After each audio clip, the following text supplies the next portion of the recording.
Assalamualaikum warahmatullahi wabarakatuh. Perkenalkan, nama saya Zabrina Aisyah Irawan dengan nomor induk mahasiswa 22F1F10032 dari Prodi Pendidikan Luar Biasa Universitas PGRI Argopuro Jember. Jadi tujuan dari video yang saya buat adalah untuk memenuhi tugas mata kuliah pendidikan disabilitas netra, yaitu dari Bunda Sugihartati. Di sini ada beberapa materi yang akan saya sampaikan atau saya bahas.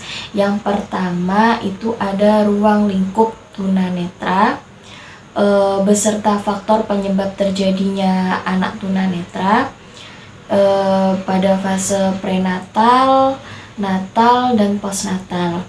Kemudian yang kedua itu ada definisi, identifikasi, kriteria, klasifikasi, dan karakteristik anak tunanetra. Kemudian yang terakhir ada penyebab kelainan itu dari segi medis, terus dari kebidanan, serta penyebab kelainan dan fungsi penglihatan dari penyakit akut dan kesalahan perlakuannya. Oke, materi yang pertama kita bahas di sini yaitu tentang ruang lingkup tadi ya, ruang lingkup tunanetra dan faktor penyebabnya. Faktor penyebabnya ini dibagi menjadi 3 faktor. Yang pertama itu ada prenatal, sebelum kelahiran, natal saat kelahiran, dan postnatal setelah kelahiran. Jadi menurut pendapat para ahli nih ya, tunanetra itu bisa dilihat dari dibagi menjadi 2, yaitu dari segi medis dan dari segi pendidikan. Kita akan bahas yang dari segi medis terlebih dahulu ya. Jadi seseorang itu dikatakan buta jika ketajaman penglihatannya itu 20/200 visus atau bisa juga kurang pada saat kondisi mata terbaik itu setelah dikoreksi atau diperiksa. Dan pandangannya itu tidak lebih besar dari 20 derajat, jadi bisa dibayangkan. Itu dari segi medisnya. Selanjutnya dari segi pendidikan nih. Jadi dari segi pendidikan, seseorang itu dikatakan buta secara fungsional apabila yang digunakan dalam pembelajaran itu adalah perabaan atau pendengaran. Tunanetra ini dibagi menjadi 2. Yang pertama itu ada low vision dan totally blind. Low vision ini masih bisa melihat atau masih ada sisa penglihatannya. Sedangkan yang totally blind atau buta total ini sudah sama sekali tidak bisa melihat, walaupun itu hanya cahaya udah nggak bisa ya. Biasanya anak tunanetra itu perasaannya tuh lebih peka daripada kita yang normal. Dan menurut saya indera pendengaran anak tunanetra itu sangat peka. Jadi walaupun mereka tidak bisa melihat, mereka itu bisa menghafal. Misalnya saya bersuara, oh ini suaranya Zabrina, oh ini suara si B, ini suara si C. Dan itu sangat hebat menurut saya. Dan beberapa di antara mereka itu membuat saya banyak sekali mengajarkan arti bersyukur atas pemberian penglihatan yang telah Tuhan berikan kepada saya.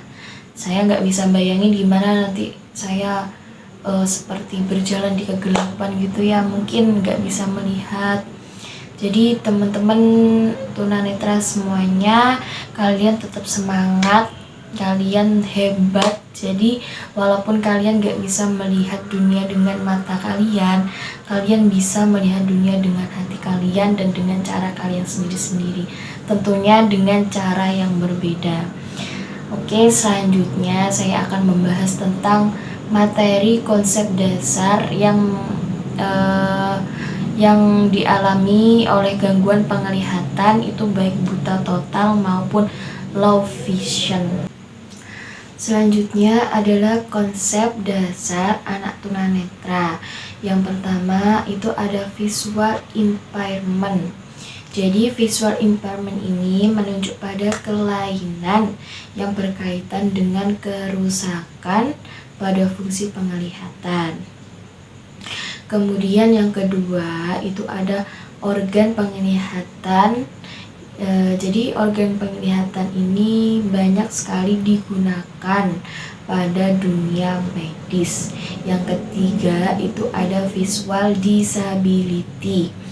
Jadi visual disability ini menunjuk pada keterbatasan atau hambatan pada diri seseorang dalam menjalankan kegiatan dan fungsinya. Ini terjadi karena adanya penglihatan. Yang keempat itu ada visual handicap. Jadi visual handicap ini lebih menggambarkan pada kelainan pada situasi tertentu berdasarkan kriteria. Nah, itu penjelasan tentang konsep dasar ketunanetraan. Selanjutnya kita akan membahas mengenai penyebab ketunanetraan. Jadi penyebab ketunanetraan ini dibagi menjadi 3. Yang pertama itu ada masa prenatal sebelum kelahiran, natal pada saat kelahiran, dan postnatal setelah kelahiran.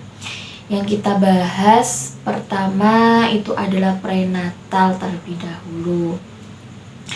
Jadi prenatal atau sebelum kelahiran ini biasanya disebabkan oleh beberapa hal. Yang pertama itu bisa karena keturunan atau genetis. Sebagai contoh misalnya nih ada seorang kakek yang memiliki riwayat buta total. Kemudian maka cucu-cucu yang di bawahnya ini kemungkinan kedepannya itu mengalami kebutaan juga. Kemudian yang kedua itu ada gangguan pada saat kehamilan. Itu karena penyakit menaun seperti TBC atau tuberkulosis, dan ada juga karena penyakit infeksi atau luka akibat virus rubella atau cacar air. Terus ada juga kurangnya vitamin dapat menyebabkan kerusakan organ mata juga. Karena mengapa disarankan ibu-ibu waktu hamil itu mengkonsumsi banyak sekali vitamin yang cukup, serat, protein, karbo, dan kawan-kawannya ya. Karena apa? Agar calon bayi ini lahir dengan sehat dan normal. Selanjutnya itu ada faktor yang kedua, natal waktu kelahiran. Jadi kerusakan pada mata atau syaraf pada saat kelahiran ini dikarenakan oleh beberapa hal. Seperti yang pertama, bayi sungsang. Nah, bayi sungsang ini biasanya terjadi pada bayi prematur. Jadi sebelum usia 9 bulan si bayi udah gak tahan pengen keluar nih. Jadi di sekitar usia kandungan 6-7 bulan, sehingga letak kepala bayi ini belum tepat pada posisinya, yaitu pada panggul si ibu.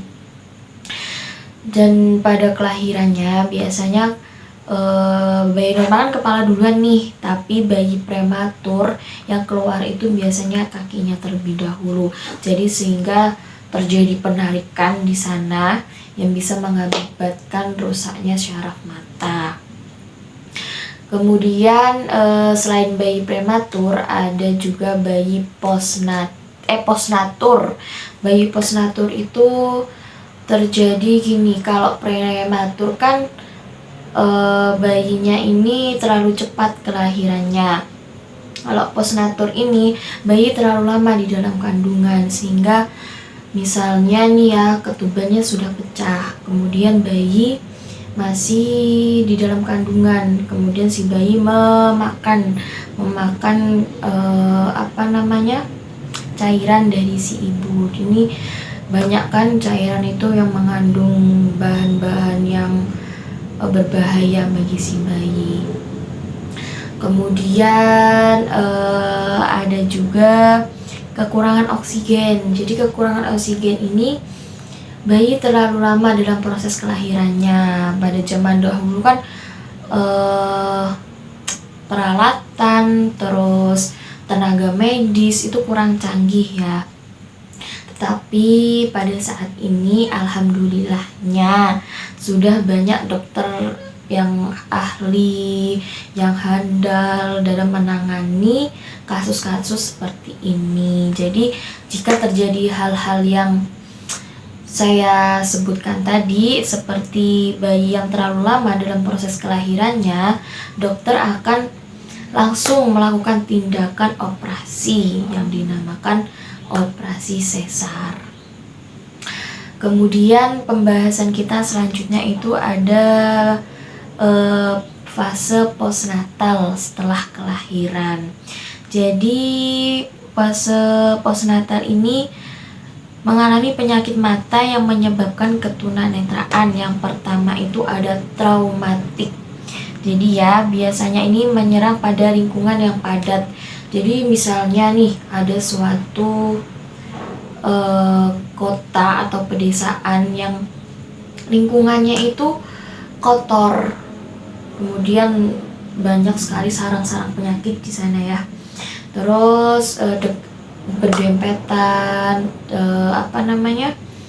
lingkungannya itu padat, jadi nggak ada senggang di antara rumah yang satu dengan rumah yang lain, terlalu dempet gitu. Biasanya itu terdapat di perkampungan kecil yang kumuh ya, sanitasi di sana kurang baik, airnya kotor, terus barang pribadi yang digunakan secara bersamaan. Sebetulnya kan barang pribadi nih ya, seperti handuk, terus sikat gigi, peralatan mandi, semuanya itu harus satu orang satu. Jadi milik pribadi ya milik pribadi, nggak boleh dibarengi sama punya orang lain. Kemudian ada juga konjungtivitas atau mata merah karena peradangan. Biasanya konjungtivitas atau peradangan ini rasanya mata itu gatel atau perih ya. Jadi kalau teman-teman semua merasakan ini semua, kayak gatel, perih, pengen ngucek, disarankan lebih baik jangan. Supaya apa? Tidak terjadi peradangan mata. Nanti matanya akan biasanya tuh perih dan memerah. Selanjutnya ada selaput bening yang mengalami ablasi. Jadi dahulunya penderita ini penglihatannya normal, tidak terjadi apa-apa. Tetapi seiring dengan berjalannya waktu dari tahun ke tahun, mata ini mengalami ablasi. Ablasi dalam bahasa biasanya itu kan pengikisan ya. Jadi penglihatannya ini terkikis atau berkurang. Semakin berjalannya waktu, penglihatannya semakin lama semakin berkurang, dan bisa mengalami yang namanya buta total.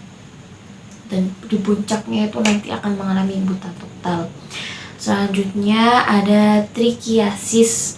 Trichiasis yaitu pertumbuhan bulu mata itu ke arah dalam. Kalau bulu mata kita kan pertumbuhannya ke arah luar ya, ke arah luar gini. Nah kalau trichiasis ini pertumbuhan bulu matanya itu ke arah ke dalam.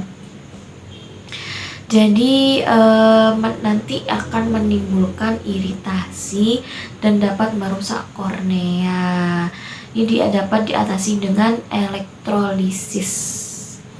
Nah itu merupakan penjelasan tentang faktor yang dapat mengalami ketunanetraan, mulai dari faktor prenatal sebelum kelahiran, natal pada masa kelahiran, dan postnatal setelah kelahiran.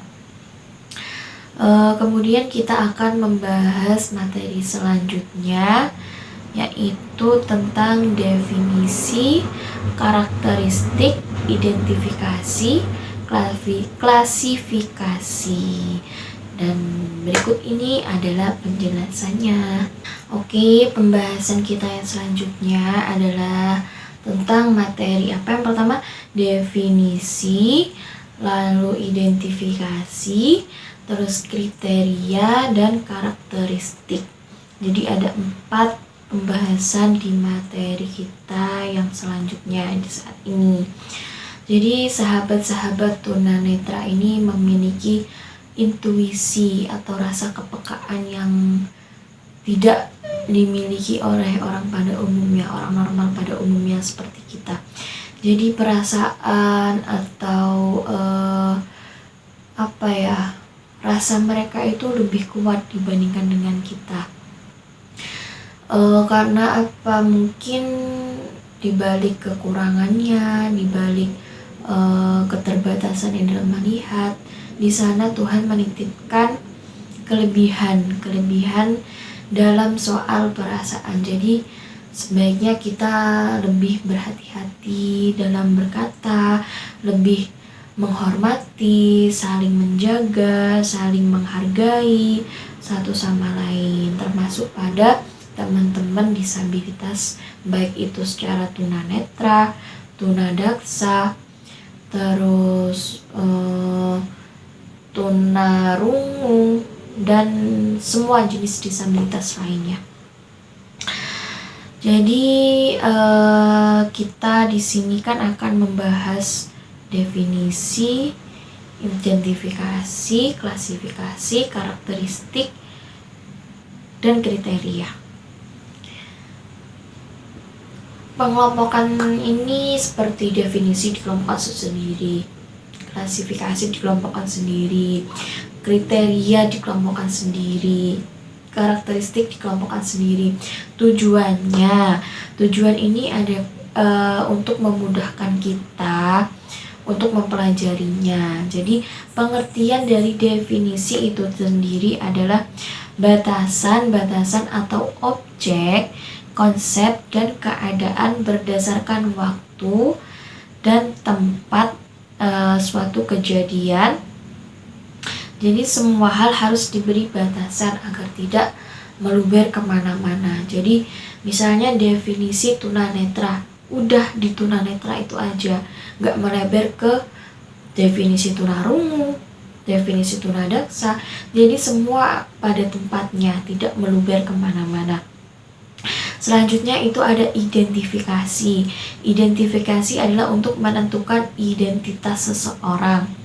Contohnya seperti saya diidentifikasi nih ya, namanya siapa, terus asal atau tempat tanggal lahir, terus soal yang berhubungan, pokoknya berhubungan dengan seperti biografi diri kita sendiri.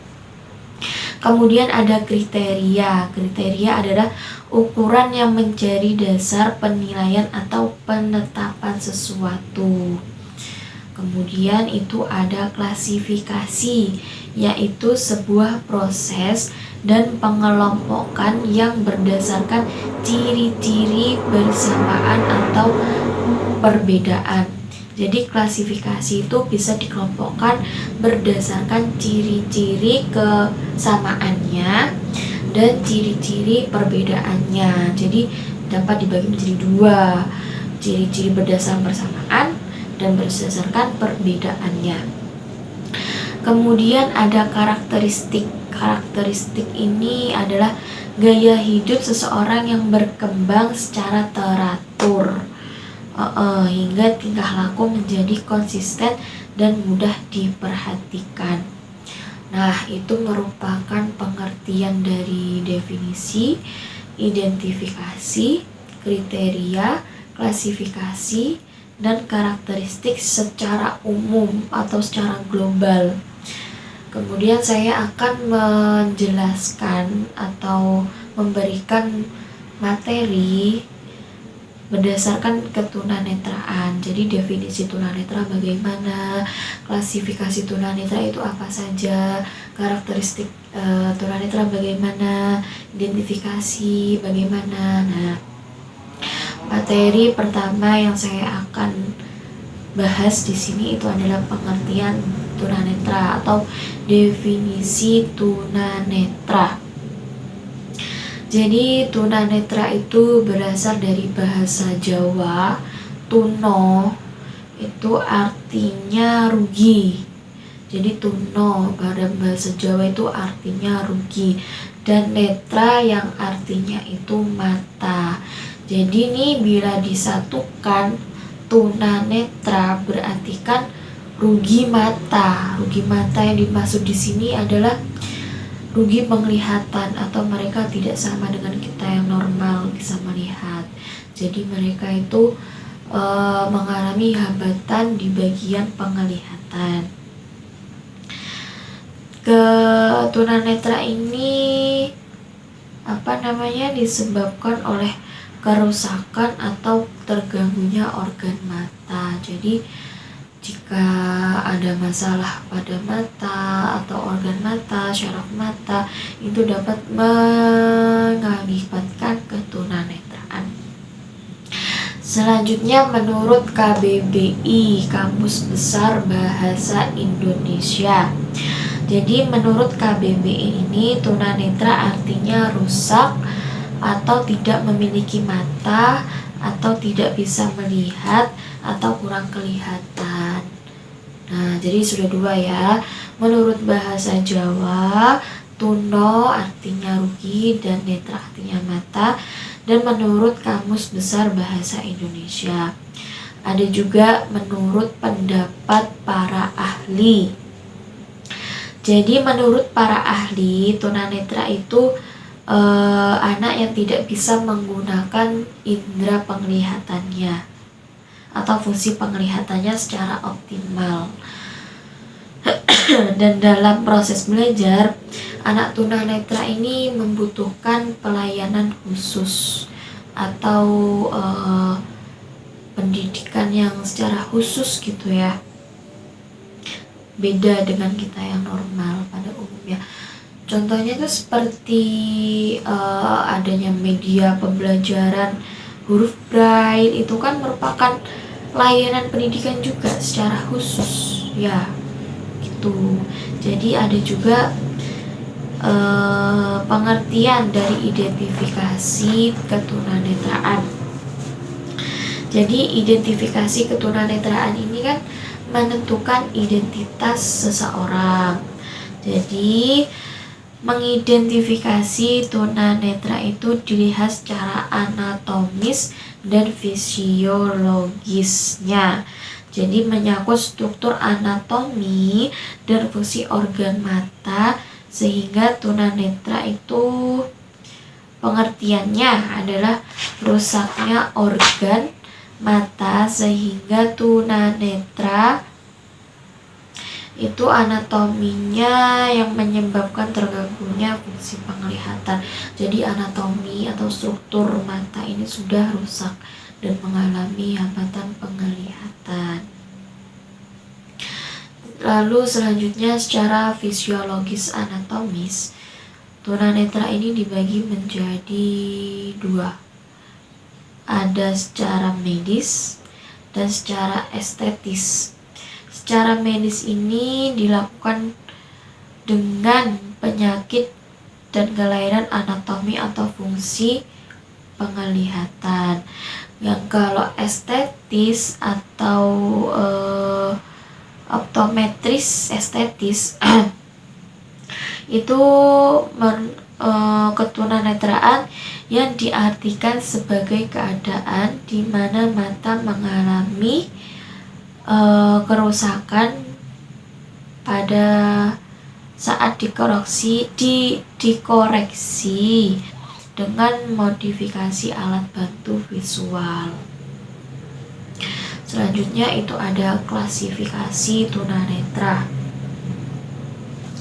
Klasifikasi tunanetra ini di sini dibagi menjadi 5 bagian. bagian ya.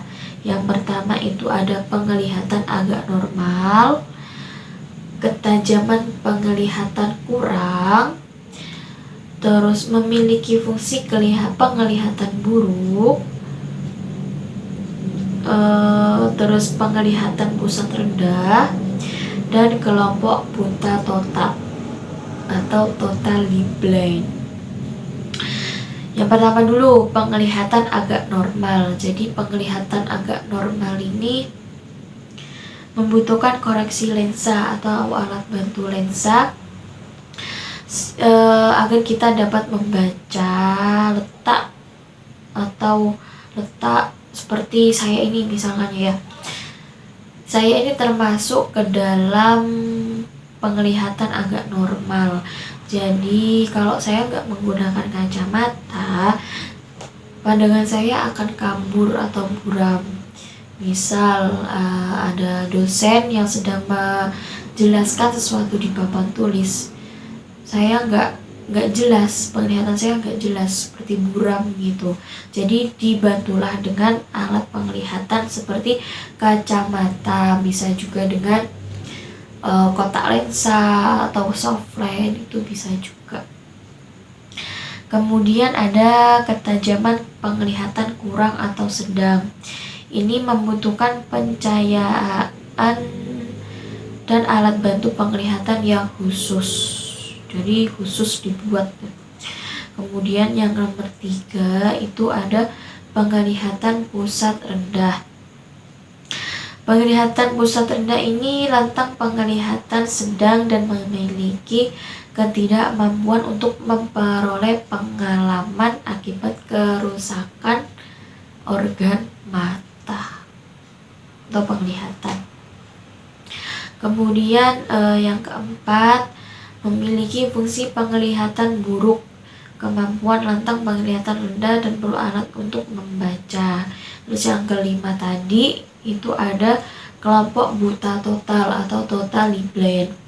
Jadi kelompok buta total ini sudah sama sekali tidak bisa melihat atau tidak ada sisa penglihatan sama sekali. Jadi buta total. Jika menurut penjelasan Bunda yang sebelumnya, jika seseorang ini mengalami buta ketika dia masih kecil atau pada saat lahir dia sudah divonis atau kondisi matanya sudah tidak normal, divonis mengalami ketunanetraan, maka dia nggak mempunyai konsep bagaimana itu warna, bagaimana itu bentuk bumi, bagaimana itu bentuk gunung, bagaimana itu bentuk hewan. Jadi mereka nggak punya konsep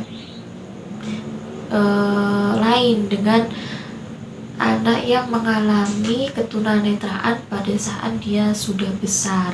Itu biasanya karena kecelakaan ya. Karena kecelakaan, dia masih diberi kesempatan untuk melihat di waktu sebelum kejadian kecelakaan tersebut. Jadi dia sudah memiliki gambaran bagaimana warna merah, bagaimana warna putih, bagaimana bentuk ini, bentuk itu. Jadi mereka sudah memiliki konsep. Dan saya kira anak tunanetra itu mimpi dalam tidurnya itu mimpi seperti kita pada umumnya. Misalnya mimpi bumi, ya bentuk bumi, ternyata tidak. Kata Bunda itu kalau anak tunanetra sejak lahir, mimpinya itu seperti cahaya putih saja, gak ada bentuk apapun. Jadi saya di sana merasa bersyukur sekali bisa diberikan penglihatan seperti ini, bisa melihat keindahan dunia. Kemudian lanjut ya, kita ke kriteria tunanetra. Jadi kriteria tunanetra dibagi menjadi 4 bagian. Yang pertama ada kemampuan melihat, kemampuan terhadap persepsi cahaya. Yang ketiga, kemampuan ketajaman penglihatan atau visus. Terus yang keempat itu terjadinya ketunanetraan. Yang pertama dulu kita bahas yaitu kemampuan melihat. Kemampuan melihat ini dibagi menjadi dua, seperti yang saya katakan tadi. Itu ada totally blind atau buta total, sama sekali tidak ada sisa penglihatan. Kemudian ada juga low vision, yang kedua itu low vision. Low vision itu masih ada sisa penglihatan. Low vision di sini dibagi lagi menjadi 4 bagian, menjadi 5 bagian. Yang pertama itu ada light perception, yang kedua ada light projection, yang ketiga ada tunnel vision, yang keempat ada peripheral vision, dan yang terakhir ada bercak gitu. Jadi yang pertama light perception. Jadi light perception ini hanya bisa membedakan antara gelap dan terang. Seumpama tidak ada atau tidak adanya cahaya. Jadi light perception itu hanya bisa membedakan gelap dan terang. Yang kedua itu ada light projection. Jadi light projection ini mengetahui perubahan cahaya dan arah datangnya sumber cahaya. Yang ketiga ada tunnel vision. Jadi tunnel vision ini kemampuan penglihatan terpusat hanya pada bagian tengah saja. Contohnya nih, contoh botol ini kan ada bagian sisi kanan dan sisi kiri. Jadi yang terlihat itu hanya bagian sini saja, hanya bagian tengahnya yang terlihat. Kemudian ada peripheral vision. Peripheral vision ini yang terlihat hanya bagian sisi kiri, sisi ini aja yang kelihatan.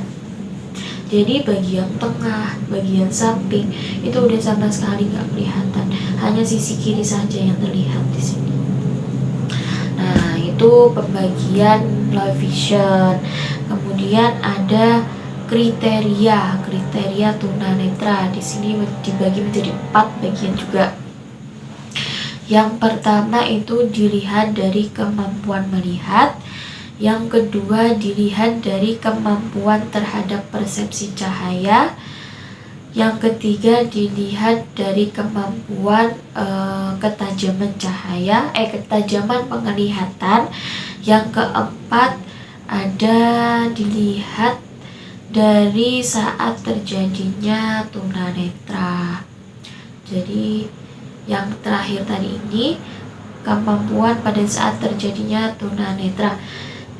Seperti yang saya jelaskan tadi, tunanetra itu bisa terjadi pada saat dia masih kecil atau semasa dia masih kecil, bisa juga karena terjadi pada saat dia setelah besar atau karena kecelakaan.